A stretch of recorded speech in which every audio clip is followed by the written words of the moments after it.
जय हिंद, वंदे मातरम। स्वागत है आपका जेस्ट कोचिंग सेंटर बाय सम्राट सर के एक लेटेस्ट वीडियो में। तो आज हम भौतिक विज्ञान कक्षा 12 के महत्वपूर्ण 15 टॉपिक देखेंगे जो बोर्ड परीक्षा में बहुत ज़्यादा आते हैं। तो फटाफट से वीडियो को लाइक कर दीजिए, कमेंट कर दीजिए, शेयर कर दीजिए। तो चलिए स्टार्ट करते हैं। देखिए, हमारा जो पहला क्वेश्चन है वो है प्रतिचुंबकीय पदार्थ किसे कहते हैं। तो हेडिंग डाल दिया आपने, प्रतिचुंबकीय पदार्थ। तो देखिए क्या नाम है, डाई मैग्नेटिक सब्सटेंस जो होते हैं, क्या होते हैं वे पदार्थ जो चुंबक के पास रखने पर चुंबक से दूर हटते हैं, तो उसे हम क्या कहते हैं, प्रतिचुंबकीय पदार्थ कहते हैं। उदाहरण में जैसे तांबा, सीसा, पानी, तो ये प्रतिचुंबकीय है। दूसरा क्वेश्चन है अनुचुंबकीय पदार्थ किसे कहते हैं। तो वे पदार्थ जो चुंबक के पास रखने पर हल्के से चुंबक की ओर खींचते हैं, तो उसे कहते हैं हम अनुचुंबकीय पदार्थ, जैसे एल्युमिनियम, प्लेटिनम और क्रोमियम। अब बात करते हैं लोह चुंबकीय पदार्थ की। तो वे पदार्थ जो चुंबक के पास रखने पर बहुत जोर से चुंबक की ओर खींचते हैं और स्वयं भी चुंबक बन जाते हैं, उसे लोह चुंबकीय पदार्थ कहते हैं। जैसे उदाहरण के रूप में लोहा, कोबाल्ट, निकेल आदि। तो ये सारी चीजें हो गई, ठीक। अब चलिए अगले क्वेश्चन की हम लोग बात करते हैं। चुंबकीय याम्योत्तर किसे कहते हैं। तो किसी भी स्थान पर जब किसी चुंबक को गुरुत्व केंद्र से स्वतंत्रता पूर्वक लटकाया जाता है, तो उसकी अक्ष से गुजरने वाले ऊर्ध्वाधर तल को चुंबकीय याम्योत्तर कहते हैं। क्या कहा गया, किसी भी स्थान पर, जैसे मान लीजिए कोई स्थान है, फॉर एग्जांपल के लिए इधर जूम करके मैं दिखाता हूँ। मान लीजिए कोई स्थान है और यहाँ पर चुंबक को हम ये एक क्षण चुंबक ले लेते हैं, इसको ऐसे लटका दिए, एन और एस, ये हो गया इसके ध्रुव। इसको जब स्वतंत्रता पूर्वक लटका देते हैं, ठीक, जब इसको स्वतंत्रता पूर्वक लटकाया जाता है तो उसकी अक्ष से गुजरने वाले ऊर्ध्वाधर तल को, अब इसके अक्ष से यानी एक हो गया एन एच और एक हो गया एस एच, इसके तल से ऊर्ध्वाधर गुजरने वाली रेखा को हम क्या कहते हैं, ऊर्ध्वाधर तल को हम क्या कहते हैं, चुंबकीय याम्योत्तर कहते हैं। क्वेश्चन नंबर 5 क्या है, किसी भी स्थान पर पृथ्वी के भौगोलिक उत्तरी तथा दक्षिणी ध्रुवों को मिलाने वाली जो रेखा होती है, रेखा में से गुजरने वाले ऊर्ध्वाधर तल को भौगोलिक याम्योत्तर कहते हैं। याद रखेंगे, किसी स्थान पर पृथ्वी के भौगोलिक उत्तरी तथा दक्षिणी ध्रुव को मिलाने वाली रेखा में से गुजरने वाले ऊर्ध्वाधर तल को भौगोलिक याम्योत्तर कहते हैं। अब बात करते हैं क्वेश्चन नंबर 6 की, चुंबकशीलता किसे कहते हैं। तो इसको याद करने के लिए फार्मूला देखिए, इस फार्मूले से याद हो जाएगा। तो बी को कहते हैं हम लोग चुंबकीय प्रेरण और एच को कहते हैं हम चुंबकीय क्षेत्र और बटे को कहते हैं अनुपात। तो कैसे कहेंगे, चुंबकीय प्रेरण और चुंबकीय क्षेत्र के अनुपात को चुंबकशीलता कहते हैं। यहाँ देखिए जैसे क्या लिखा है, चुंबकीय प्रेरण और चुंबकीय क्षेत्र के अनुपात को पदार्थ की चुंबकशीलता कहते हैं। इसे म्यू से प्रदर्शित करते हैं और इसका जो एसआई मात्रक होता है वो हेनरी प्रति मीटर यानी H/m होता है। इसका एक और मात्रक होता है जिसे वेबर एम्पियर मीटर भी कहते हैं। अगर सूत्र की बात करें तो सूत्र आपका हो जाएगा म्यू बराबर B/H, ये सूत्र हो जाएगा। अब बात करें क्वेश्चन नंबर 7 की कि चुंबकीय प्रवृत्ति किसे कहते हैं। तो किसी चुंबकीय पदार्थ में उत्पन्न हुई चुंबकीय तीव्रता I तथा उससे उत्पन्न करने वाली चुंबकीय क्षेत्र की तीव्रता H के अनुपात को उस पदार्थ की चुंबकीय प्रवृत्ति कहते हैं। बात समझ में नहीं आई, चलिए यहाँ सूत्र से देखिए। अब देखिए इसका मतलब है, I का नाम है, पहले I का नाम देख लीजिए, क्या नाम है, I का नाम चुंबकीय तीव्रता नाम है, इस I का नाम चुंबकीय तीव्रता नाम है और H का नाम है चुंबकीय क्षेत्र की तीव्रता, यानी इसका नाम चुंबकीय तीव्रता, इसका नाम चुंबकीय तीव्रता और H का नाम चुंबकीय क्षेत्र की तीव्रता। याद रखेंगे चुंबकीय क्षेत्र की तीव्रता, याद रखेंगे इसको क्या बोलेंगे। देखिए दो चीजें याद रखनी है। क्या चीज, पहली चीज हो गई I का नाम चुंबकीय तीव्रता और H का नाम चुंबकीय क्षेत्र की तीव्रता और बटे को कहते हैं अनुपात। बस तीन चीजें याद रखनी है, यानी चुंबकीय तीव्रता और चुंबकीय क्षेत्र की तीव्रता के अनुपात को चुंबकीय प्रवृत्ति कहते हैं। इसे काई से प्रदर्शित करते हैं, जो एक्स की जैसा दिख रहा है इसे काई कहते हैं, इसे काई से प्रदर्शित किया जाता है। और ये एक मात्रकहीन और बीमाहीन अदिश राशि, ये जो है एक मात्रकहीन और बीमाहीन अदिश राशि है। यह बताता है कि कोई पदार्थ चुंबकीय क्षेत्र में कितनी आसानी से चुंबकित हो सकता है। फॉर्मूला क्या होगा, फॉर्मूला यही होगा, आप इसी फार्मूले को लिख देंगे, काई बराबर, इसको कैसे पढ़ते हैं, काई बराबर I/H, जहां काई आपका क्या है, चुंबकीय प्रवृत्ति है और I जो है वो चुंबकीय तीव्रता है और H जो है वो चुंबकीय क्षेत्र की तीव्रता है। निर्वात में चुंबकीय प्रवृत्ति का मान कितना होता है, तो निर्वात में चुंबकीय प्रवृत्ति का मान 0 होता है, यानी 0 होता है। बात करें क्वेश्चन नंबर 8 की कि आपेक्षिक चुंबकशीलता किसे कहते हैं। तो इन दोनों इस सूत्र की सहायता से हम याद करेंगे। म्यू को कहते हैं पदार्थ की चुंबकशीलता, म्यू को कहते हैं पदार्थ की चुंबकशीलता और म्यू जीरो को कहते हैं निर्वात की चुंबकशीलता। बस दो बात याद रखना है, म्यू को क्या कहेंगे, पदार्थ की चुंबकशीलता, म्यू जीरो को क्या कहेंगे, पदार्थ निर्वात की चुंबकशीलता, पदार्थ की चुंबकशीलता, निर्वात की चुंबकशीलता और इसी के अनुपात को हम आपेक्षिक चुंबकशीलता कहते हैं। इसे म्यू आर से प्रदर्शित करते हैं, किससे प्रदर्शित करते हैं, इसे म्यू आर से प्रदर्शित करते हैं या दर्शाया जाता है। और यह भी एक मात्रकहीन राशि है, इसका भी मात्रक नहीं होता, मात्रकहीन का मतलब मात्रक नहीं है। अब यहाँ बता दिया गया, जहां म्यू क्या है, म्यू किसी पदार्थ की चुंबकशीलता है, म्यू जीरो क्या है, निर्वात की चुंबकशीलता है और निर्वात में आपेक्षिक चुंबकशीलता का मान कितना होता है, तो 1 होता है। याद रखेंगे कितना होता है, 1 होता है।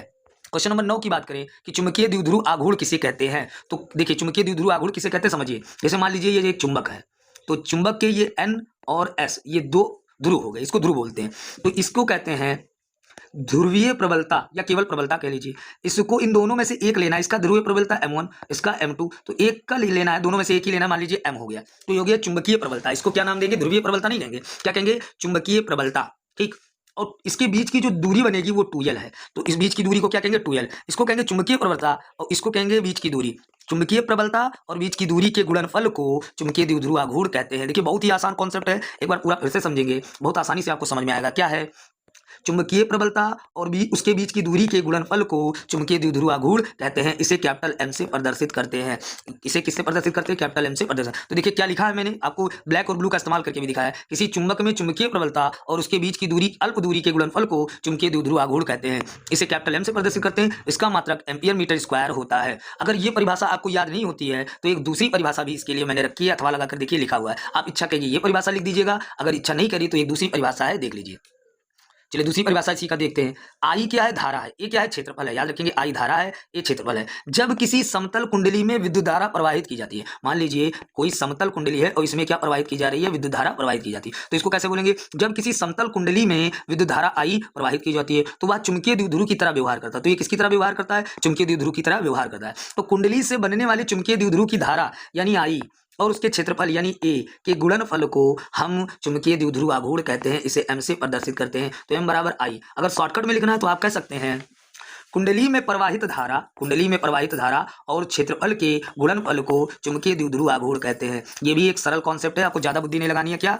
कुंडली में प्रवाहित धारा और उसके क्षेत्रफल के गुणनफल को चुंबकीय द्विध्रुव आघूर्ण कहते हैं। याद रखेंगे, इसे एम से प्रदर्शित करते हैं। क्लियर? उसके बाद यहां पर बता दिया गया कि एम क्या है? चुंबकीय द्विध्रुव आघूर्ण। कुंडली आई क्या? कुंडली में प्रवाहित धारा। ए क्या है? कुंडली का क्षेत्रफल। उसका मात्रक जूल टेस्ला भी लिखा जा सकता है। याद रखेंगे, इसको ऐसे भी लिख सकते हैं। चलिए क्वेश्चन नंबर 10 देखते हैं। ठीक, क्षण चुंबक के 3 गुण लिखिए। क्षण चुंबक के कितने गुण लिखने हैं? 3 गुण। पहला गुण है आकर्षक गुण। ये कैसा गुण होता है? क्षण चुंबक लोहा, कोबाल्ट और निकेल जैसे चुंबकीय पदार्थों को अपनी ओर आकर्षित करता है और चुंबक के ध्रुवों पर क्या है? चुंबक के ध्रुवों पर यह आकर्षण बल सबसे अधिक होता है। यानी जैसे चुंबक हो गया, मान लीजिए चुंबक, तो ये N हो गया और S हो गया, ये इसके ध्रुव है।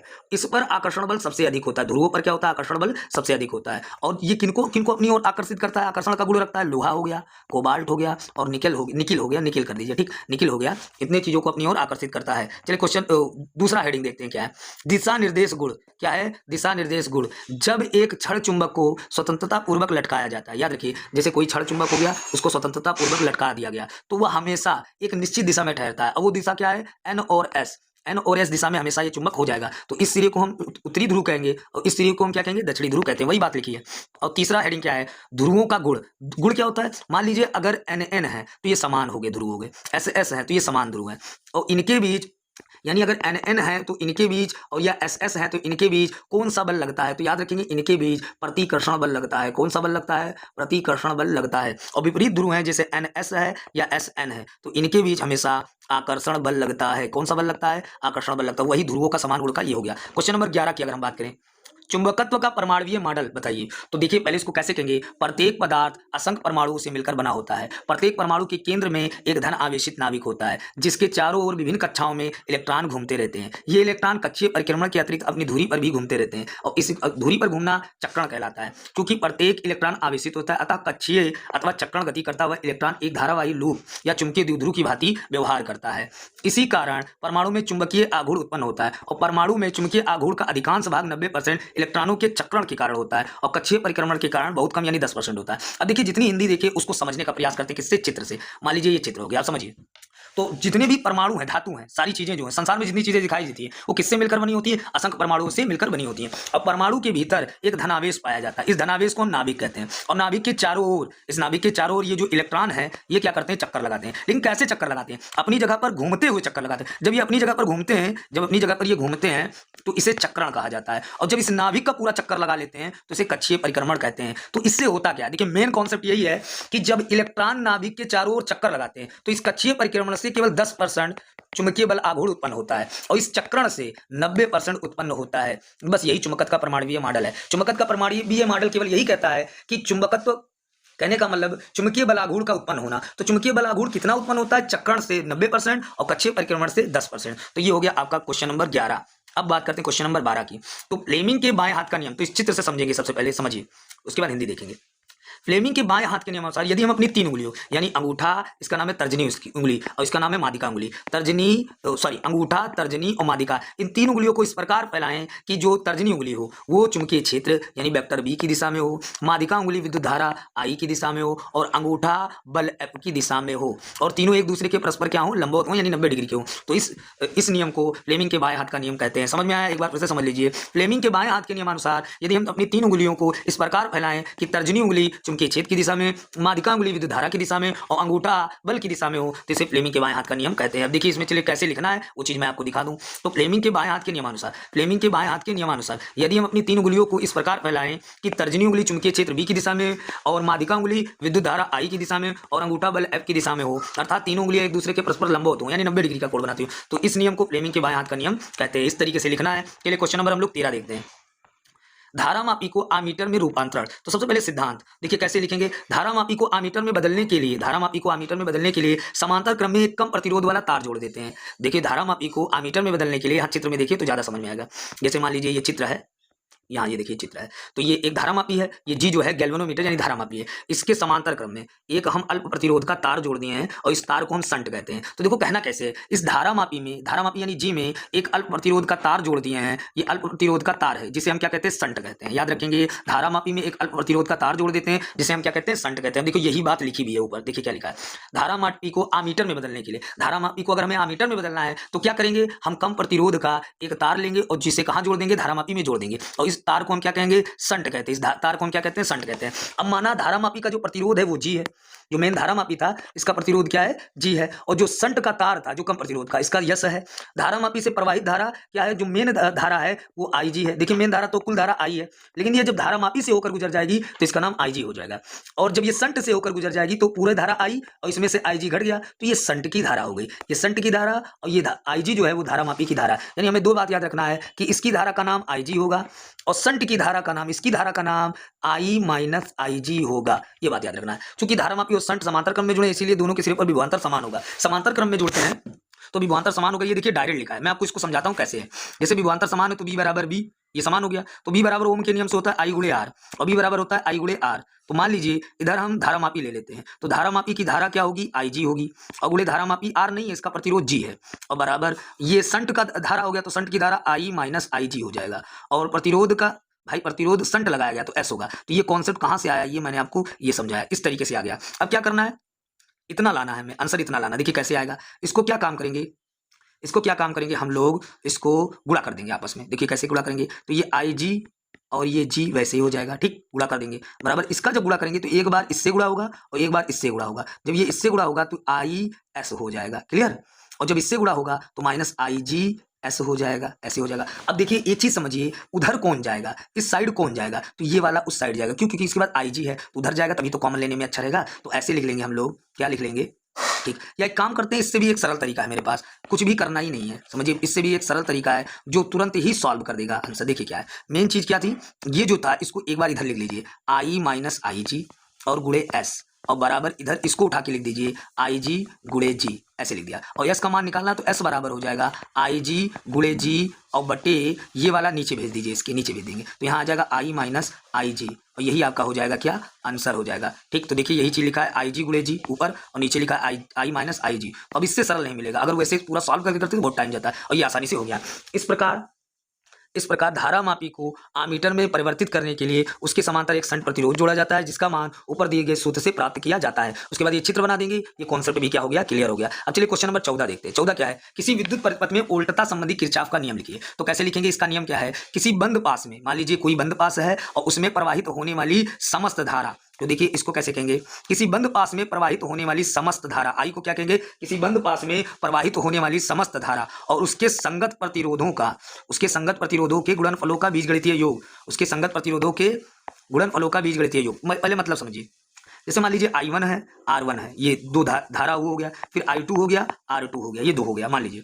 तो इसका नाम कैसे कहेंगे, किसी बंद पास में प्रवाहित होने वाली समस्त धारा है और उनके संगत मतलब साथ में संगत प्रतिरोधों के गुणनफलों का बीजगणितीय योग, उसमें का योग उसमें उत्पन्न विद्युत वाहक बलों के बीजगणितीय योग के बराबर होता है। इसे ही क्या करते हैं, इसे ही हम क्या कहते हैं, किरचॉफ का द्वितीय नियम कहते हैं। इसे किरचॉफ का वोल्टेज नियम यानी केवीएल भी कहते हैं, या ऊर्जा संरक्षण के सिद्धांत पर आधारित है। ये हो गया।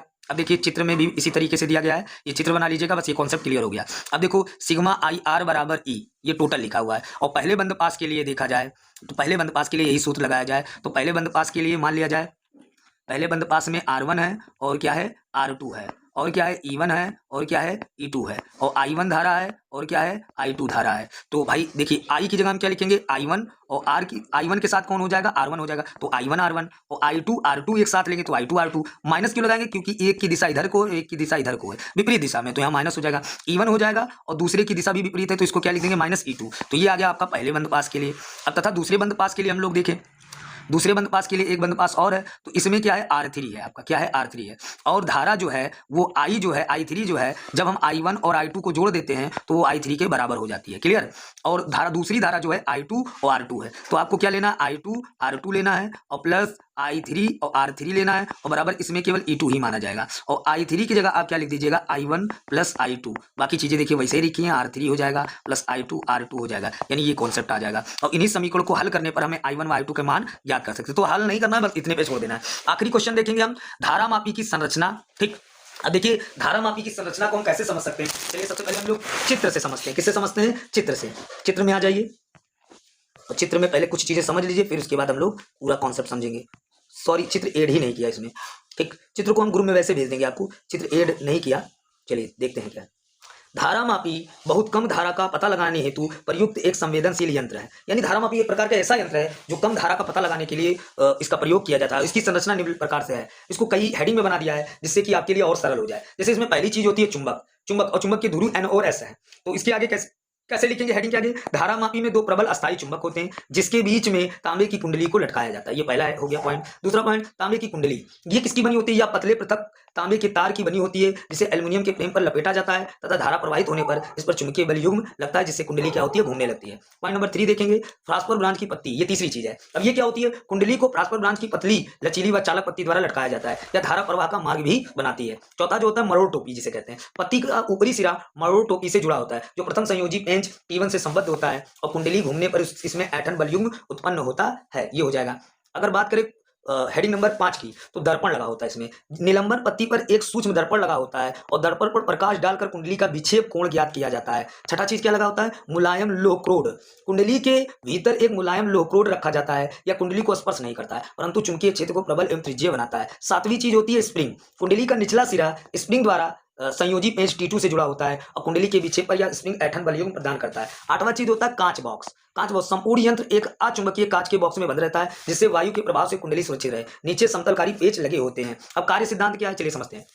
जब कुंडली में धारा प्रवाहित की जाती है तो उस पर चुंबकीय बलयुग्म कार्य करता है जिससे वह घूमने लगती है। इस पर ऐंठन बलयुग्म कार्य करता है जो संतुलन पर पहुंचने पर दोनों बलयुग्मों को बराबर कर देता है। संतुलन की स्थिति अगर देखा जाए तो NIAB बराबर C फाई, ये फाई है, याद रखेंगे क्या है, फाई है। तो आई अब देखो देख लिया जाए, अगर इसमें समझा जाए कैसे कॉन्सेप्ट लगा हुआ है, तो देखिए आई को रोक लिया गया और NAB को C के नीचे भेज दिया गया, C के नीचे भेज दिया गया, तो ये हो गया C गुणे फाई और बटे लिखा है NAB, ये लिखा है। ठीक है, अब C बटे NAB बराबर अगर हम K मान लें तो I वैसे ही हो गया और इतने की जगह आ गया आपका K और फाई। अगर K को गायब कर दे तो ये अनुक्रमानुपाती में बदल गया, यानी I अनुक्रमानुपाती फाई। अब इसी अर्थात हम कह सकते हैं धारामापी में प्रवाहित धारा कुंडली के विक्षेप कोण, इसका नाम विक्षेप कोण के अनुक्रमानुपाती होता है। यही सिद्धांत था। तो आज के लिए इतना ही। थैंक यू, गुड बाय, जय हिंद, वंदे मातरम।